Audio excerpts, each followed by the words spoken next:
everyone. I'm John Feminella from Charlottesville, Virginia, where I serve as a technology advisor. Today, we're talking about landing observability in the enterprise. My job is to help transform the way enterprises write, operate, and deploy software so that their businesses are more effective. But more than that, I also try to think about how technology organizations need to behave and operate if they want the people in them to be effective. In particular, what I'd like to talk about today is the striking discontinuity between how individual teams land observability and how an entire firm or technology organization does. We'll also talk about why it can sometimes be hard to see that difference in large organizations, what we can do to set our teams up for success, whether we're an executive or a line member. At the end of our talk, I'd like to leave you with a toolkit that you can use for bringing observability into a broader audience within your firm. Right now, though, that toolkit is empty, so let's start building. One thing that's difficult for some folks to grasp is just how varied the size, scale, and complexity of different organizations can be. Small firms look like small teams where everyone works together towards common goals and few people are outside your own orbit. Large firms look totally different, so any success that we may have had in introducing a technology into our own team might not be repeatable if we don't change tactics for the wider world beyond. To put that in perspective, consider this graph that represents the number of firms of a particular size that are incorporated somewhere in the United States of America. Now, the vast overwhelming majority of businesses in the US are small, sole proprietorships, independent consultants, teams of 1 or 2 or 3 people. But this encompasses a wide variety of different businesses, many of which don't produce software as part of their operations, like construction firms or restaurants. So let's instead consider firms that employ at least 2 technical staff. We'll call these firms with engineers for lack of a better term. When we consider just firms with engineers, the number of firms shrinks to about 1/4 of the total size, but the number of employees in the median firm has now more than quadrupled to about 13. Most businesses at any given time look like this, a small team or 2 working together to accomplish something and grow over time. Some of these businesses will fail and disband, some of them will stay about the same size for a while, and some of them will go on to become bigger. What about at the top end of the scale? What do the biggest businesses look like? There's a lot of ways to count who's biggest, but if we confine ourselves to the Fortune 500, the median business there has about 26,190 employees. That means there's a huge difference between the median firm that employs software developers at all and the top few firms that employ thousands or tens of thousands of them. In fact, this difference is over 2,000 times bigger. Statistically speaking, most people are used to working in small teams of less than a dozen or 2 to get things done. But here we see that the size and scale of the biggest organizations is so vast that our intuitions and experience about how to drive change might not apply. So when champions from teams emerge to try and shepherd observability beyond the confines of their team, they often bump into frustrating walls that prevent them from making meaningful progress. Let's examine some of those intuitions and build up a toolkit for understanding how we can get observability into complex organizations. I think there are 2 fundamental ways in which bringing observability into a broader category of people looks really different than doing it for small teams. And because it's so different, I think it's important that we understand how we're going to approach it if we want to be successful. If we'd like to take an improvement from inside our team out to the broader organization, I think there are 2 things that we need to be able to understand. I'll summarize these concepts by calling them structure and outcomes. By structure, I mean the way that the organization is laid out to accomplish its operations and how people collaborate to get things done, who reports to whom, how do people communicate and work together, and what responsibilities does everyone have. These are all questions about the structure of the organization. By outcomes, I mean the goals and objectives that people care about in each part of the firm and how those individual objectives line up to something bigger and broader that the overall company cares about. Let's talk about structure first. In a small team, everyone has clearly defined roles that are the same level of abstraction. In an enterprise, the role should also be clearly defined, but the scope and the scale of what each person is responsible for may differ wildly and may encompass a greater number of people or functions. If we want to build a coalition of people who might be interested in observability and grow support for this idea within a firm, it makes sense to understand the structure of the organization so we can identify who the right people will be.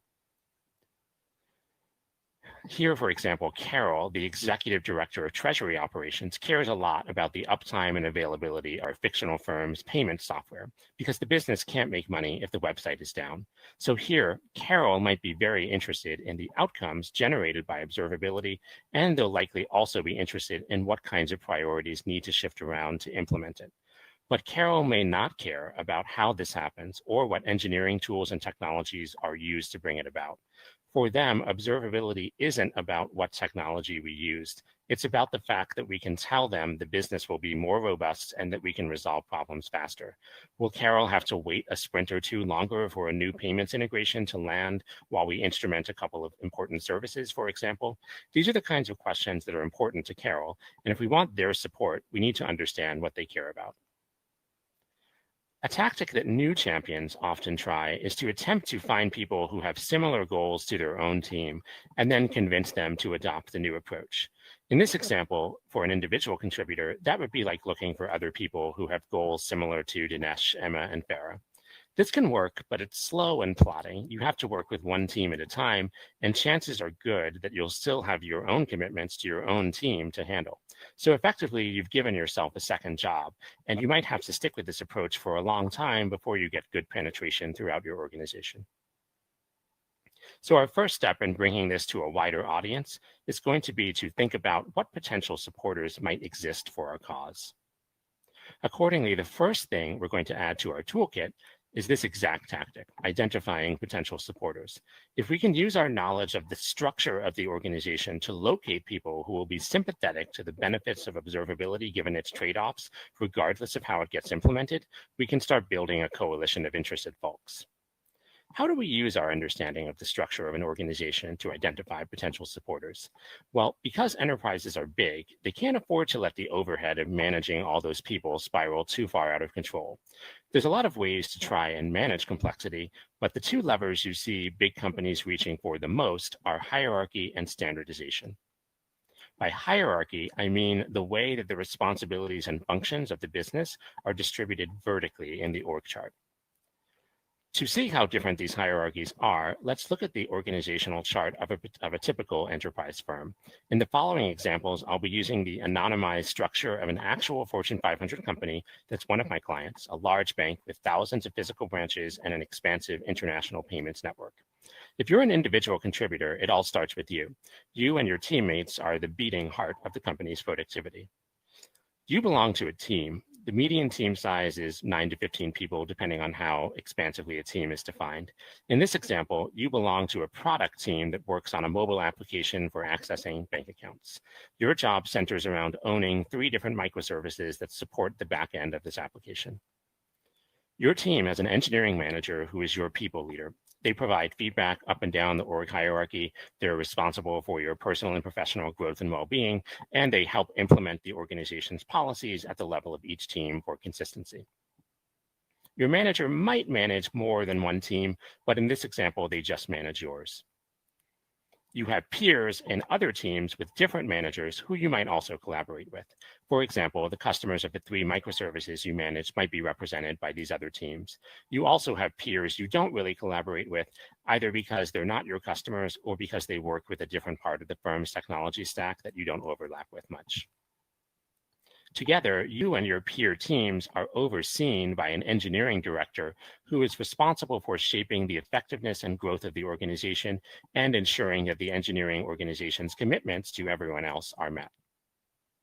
The director owns the engineering organization, but the engineering organization is just one of many functions of the business. These collective functions are carried out by the rest of the peer organizations, which might be similar in size or even larger than your own. Those peer organizations then form a line of business. And another level up the stack, we can zoom out to see all the lines of business in the entire company and the presidents that lead them. Ultimately, those lines of business roll up to the CEO, the leader of the organization. That's a lot of levels, and I actually think this is a fairly flat organization compared to most enterprises. In that particular line of business, there are only 5 levels between a line member and the CEO of the entire company. Even so, you can see how the responsibilities here look really different from each other especially at the top and bottom of this hierarchy. That tells us that if we're looking to identify the right people, we need to target the right level of abstraction. Not everyone's going to need or care about observability, but there might be a lot of people who care about increased uptime, better developer effectiveness, faster time to repair outages, and so on. That also means we need to tailor our message for why people should support our proposal in the right way. Simply saying that introducing observability is objectively good or makes operations easier and more productive might not be interesting to some folks, especially outside the engineering space. What we need to do is to be specific about the kinds of objectives we hope to achieve with observability and to make sure that we bring that message to the right people. In this example, going right to the CEO is probably not a path for success for landing observability more broadly. They're not likely to have the right context, and so even if they're willing to hear you out, a good CEO is going to understand that someone else in the organization besides them is the right decision maker.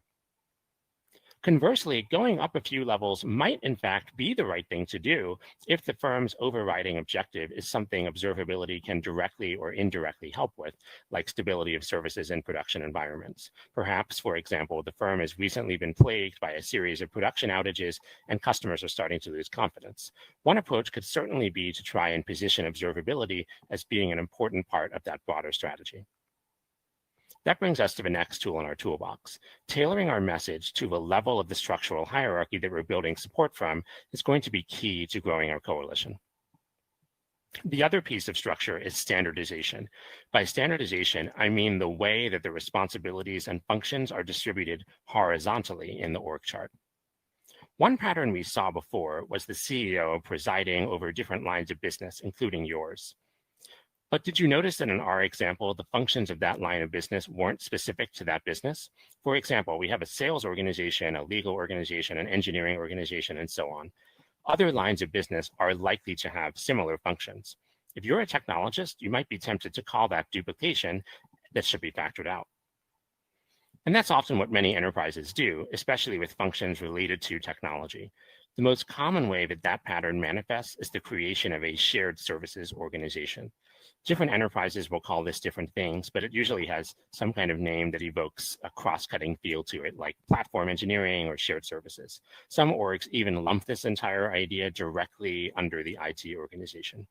So when this happens, it can be a challenge to introduce valuable or innovative new technologies like observability, because this organization may effectively be a gatekeeper to new ideas.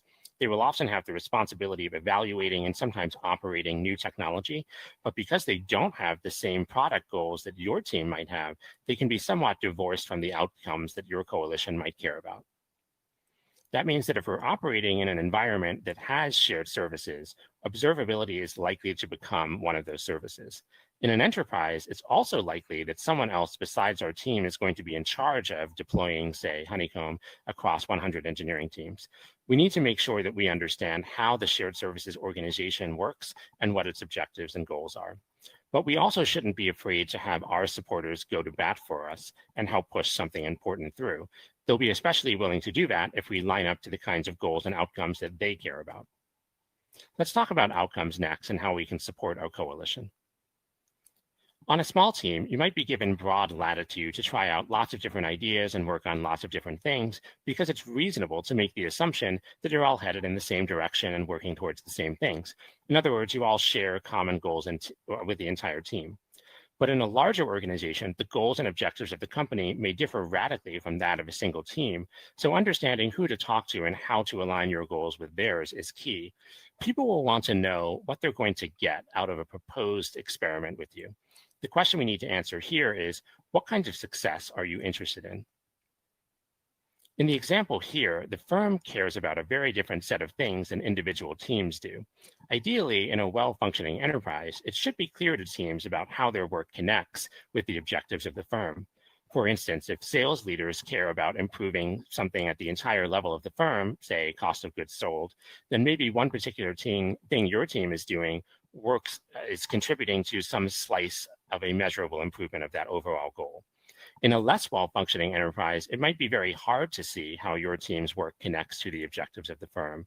In that case, you'll have to do some more work to explain to supporters about why observability supports those objectives, or maybe even argue to leaders that they need to include it as an explicit objective. With all those levels of hierarchy, we've also introduced people who look really different from each other. The CEO may care about one thing while a developer cares about something else entirely. If we're hoping to introduce new technology to a decision maker who is 2, 3, or 5 levels above us, we better be targeting the right person in the structure. That requires knowledge of the motivations, goals, and objectives of the folks we're working with. It also requires thinking about how they'd respond to a proposal for better observability. Here, for example, if we bring our proposed experiment to a director, we're going to be likely to have a good conversation about improving production stability and resolving problems. If we brought the same proposal to someone higher up the stack, the questions might be more generic because they'll have less context about our problems. When we identify these kinds of decision makers, we're also looking for budgetary authority to make a decision. If they don't have or control the money to run a useful technology experiment, then they might still be a good entry point for a first conversation, but they're not going to be able to deliver for us without someone else's help. So getting decision makers on board is also a key part of our coalition building toolkit. If we don't have the right people with the right authority on board, it doesn't really matter how great our idea is or how powerful our ideas are. Not only are the goals and objectives that each person has in an enterprise likely to be different across the hierarchy, the results they're accountable for delivering will also be different.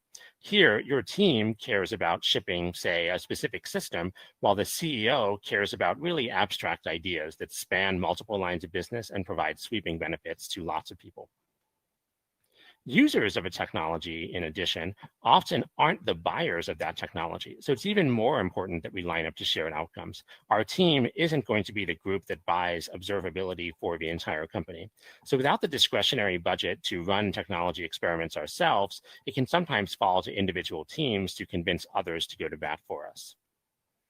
So the last thing we're going to add to our toolkit is just that, the importance of lining up to shared outcomes. If we want our experiment to have a chance of being propagated beyond our team, we need to be able to say why other people besides our team should care. They have their own goals and plans, so even if others support us, it's going to make success more likely when we can clearly explain how observability supports them too. I'd like to close out our talk by reviewing our toolkit and giving you some final words. First, if you're coming from a small, close-knit team, our toolkit might seem strange. I'd be remiss if I didn't add that a large part of how easy it is to answer these questions and come to the understanding that's necessary to build a coalition comes from the maturity of the culture and communication style of your organization. Like many problems in technology, it's not really about the computers at all, but instead about how people come to communicate with and trust each other. The best kind of cultures for landing demonstrated improvements like observability to a wide user base will have a free exchange of ideas for improving the culture, openness to receiving and giving feedback, willingness to run experiments to change things, and transparency on important matters with members. Here's what our toolkit looks like again, all put together. First, identifying potential supporters is how we build an initial base of people who can go to bat for us. Some people will be good fits and some people won't, either because they don't have the right authority or because they're not at the right level of abstraction. We do that by tailoring our message about why observability is good to each person we speak to. Ideally, they care about things that we care about, but that won't always be the case in an enterprise. We want to line up to important and shared outcomes held by key decision makers. Who has the budgetary authority to say yes to our ideas? Who will benefit from a successful experiment? And what does success look like for them? Those are all key for helping our proposal land. Finally, if we have the presence of shared services in our firm, this is a complicating factor that means we're going to need their cooperation too. In those cases, we either need to have our champions go to bat for us to advance the proposal with them, or we need to bring shared services on board directly. If we can leverage these 5 tactics to build a coalition, advance an interesting proposal for using observability on a correctly sized experiment, we're much more likely to be successful in the enterprise. I've used pretty much this exact same playbook in all the work that I do for firms of all sizes for all kinds of technologies, and I hope it serves as a useful model for you too. I'd love to hear more about your stories and experiences introducing observability and new ideas into enterprises. Please feel free to reach out to me with any questions or thoughts after the conference, and I hope you enjoy the rest of hnycon. John, thank you very much for doing that. The first piece of feedback, and I imagine we're going to get more questions coming in the channel presently, comes from Liz saying, this is such a great talk about all the layers in the organization and how software gets adopted at scale, which means that it's a near certainty that when you say things like this, you get basically a bunch of engineering types who are more passionate about the technology than the adoption of that technology, quoting Empire Strikes Back to you with, "That's not true. That's impossible." Accurate, not so accurate? Am I miscategorizing wildly and about to get emails? I have to be honest, I've never heard anyone quote Empire Strikes Back to me in a business context, but congratulations. Oh, you need to work with different companies then, my stars. I clearly haven't tried hard enough with enough enterprises. Yeah, I think there's a huge difference in the range of different experiences people can have. And that's part of why I made the mention about culture, is how easy or hard this is to do is really the culture is really a multiplier on that. So if you're part of an organization that's got a great culture around, hey, we ought to be doing something differently, and that's the kind of feedback you can give freely and have it be received well, then you're halfway there already. But if you're part of an organization where everybody's very stay in your lane, this person does this, don't talk to me about something that's not about that, that becomes a harder challenge. Ironically, some of my work is really about getting to be an outsider, and I get to sidestep, as I'm sure you've had this experience, like get to sidestep all of the silos that might exist because they're paying me to have an opinion about stuff. And when I am being paid to have an opinion about stuff, it becomes a lot easier to tell people what they are probably getting told already from 5 levels down, but hasn't propagated up to the right people. So I think it's a really hard, it's a hard problem in general. There's no easy answers. But I hope that the talk gave people some pointers about how to do that effectively. When I wind up talking to big E enterprises, I find that the challenge that I keep smacking into is that the bigger the company gets, it seems like the greater the organizational distance is between the various constituencies. And let's be clear, when I'm doing it, I'm talking about advisory consulting services, but I hear the same story, people selling vendor solutions as well. Mm-hmm. And I have to assume that is also true when you're starting to deal with things such as shifting over to observability and onboarding that and demonstrating the value of it. The person who has to sign off on the investment, even if it's internal effort, it still costs money. These are people's time that by saying yes to one thing, you're saying no to something else. The person who approves that, the people who do that, versus the people who are championing that. It seems like you wind up with this incredibly disconnected group of stakeholders. Is that something that you've seen, or is that, I'm just trying to understand, is this something you see too, or am I just dealing with really interesting companies that are different kinds of enterprises than these kinds of enterprises? Well, I think what you're seeing is that a cross-cutting concern like observability that can benefit people up and down the stack, whether you're a product person or an engineer or operations or anywhere in between or adjacent, you get different benefits from observability, and organizations just aren't set up necessarily to think that way. They haven't been designed to deliver that kind of outcome. And the closest nexus that you get is really shared services, but then they're so far away from the work of the engineers or they can be so far away from that work that they don't provide useful outcomes. And then that's when somebody has to come in and do all the glue work of bringing those people together and say, look, you're going to operate this, and the firm wants this kind of benefit, and you're responsible for building it, and collectively we will produce that outcome. But those people are not necessarily used to working that way together, and so we don't have that muscle memory of, yeah, we're all in the same boat, we're all working together, but we've never been in the same boat together. And that's really hard for a lot of enterprises to be constructionist about teams in that way. And so a lot of times there is take a sledgehammer to the way you might have been doing things so that we can land this crack team of really smart people to work on a specific problem like observability. Matt chimed in to say that he is so happy to be hearing your voice again, which tells me that he is probably related to you on some level. So good. You definitely should pay him his commission on that. The next question comes from Eric Swanson, who's asked, what are good ways to grease the gears in organizations that are stay in your lane and have difficulty changing? Also, what kind of advisor should Eric hire to know that you grease wheels, not gears? And lastly, obviously he mentioned that finding high-level champions helps, but what else can you do? Sure. So there are a few different questions there. So I think the best way to, quote, grease the gears is to think about if people are ultimately aligned to outcomes, if they want to get things done, if they're incentivized to behave in certain ways because their bonus is attached to some outcome, or they care about customers and they want to make sure that something is true, then those are the things to look for. Which people have the kind of outcomes that would be lined up, those with the benefits of observability. Those are the people you should probably talk to first. So much the better if they're lined up with a discretionary technology budget that will also let you run an experiment. So even when an organization is a stay in your lane organization, they're still probably going to appreciate hearing about, hey, I know that you care about this kind of thing, and I saw that I saw in our OKR tracker or wherever that you are responsible for these kind of outcomes. Here's how I think I could help. I think few people would refuse an offer of, I can make your life easier, or at least I certainly wouldn't.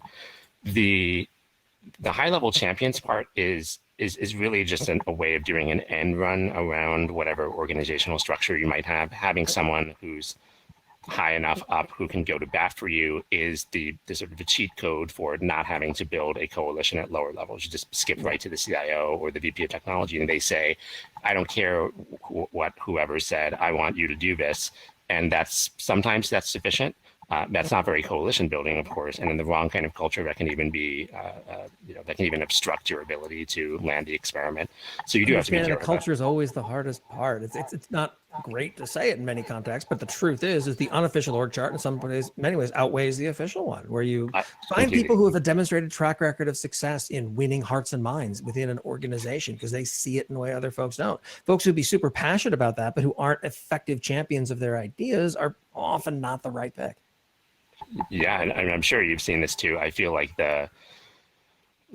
when people talk about, I've seen a lot of people talk about, like, why don't, say, some random enterprise SaaS, why don't they publish what their pricing is on their webpage? It's because they literally have no idea how much it's going to cost to sell you until they figure out, like, how much, who do we need to talk to and how much it is and all of that stuff. And like the cost of goods sold for one firm might be really easy because they have a great culture that lets you bring ideas in. And the cost of goods sold for another firm might require, for the exact same thing that you're selling them, like 12 months of work to find who the right people are. And, that I don't think that completely absolves people of the responsibility of having transparent pricing, but that gives you a hint of why there's so much complexity in these organizations, because there's so much difference in how they're set up, who cares about which things in the org chart, how different that is from what's actually represented, and so on. So I would be surprised if I would ever be characterized as a person who wins hearts and minds, but I think I'm okay at telling people what they're doing wrong and helping them to do it. Well, you call yourself an advisor. I mean, you have to be, that's what you're doing professionally, then great. That's actually the role. If not, if you're just one of those, I yell advice to people, there's a place for that. It's called Twitter. It comes down to effectively winning ideas, but ideas carry the day, but that's only the partial truth. The idea has to be presented in a palatable way. To that end, we have a question from Lee asking, how do you broach the subject around breaking down silos and getting teams to believe that actually talking to each other and working together is going to make them much better? Yeah, I think one thing that I try to look at there is like, what is the cause or origination of the silo? Sometimes it's inadvertent. Sometimes it's just that like the other team can't see what your team is doing, or vice versa, and so there's no awareness of it. Like the silo wasn't deliberately constructed. It's just, hey, have you talked to this person before? Maybe you'd be interested in the work that they're doing. And so part of the job of sometimes an outsider or a leader is to say, have you two met? Have you talked to this person? Do you understand what they're doing? And sometimes it's just strictly a communications problem. Like there's no awareness that that's happening. Other times the silo is a deliberate organizational construction. We choose to have a firewall between this group and that group for structural reasons or legal reasons or whatever. And we don't want these two groups talking together. When it's in that kind of bucket, then that's when going sort of one or two levels up becomes more important, because if you're not going to be able to discover other teams like you or who are interested in this proposal, it's probably time to have a conversation about what the experiment actually is and say, okay, my director, what can you do to help me find other people who might be interested in this too, so that we can run this experiment? Yeah. And the last question there is, how do I become an observability champion and push my org forward as an IC? Great question. So, I think probably the easiest way is to work for an observability company in the pre-sales organization. But then it sounds like you're not really a champion so much as you are someone with a very vested interest in it. I don't know. That's true. But if you come back to the same company you left, you can probably make the sale a lot easier. No, I think in my short time remaining, I'd say it's really about understanding the org structure and where are you going to line up to outcomes. Understand who cares about what and go after the things that line up best with observability.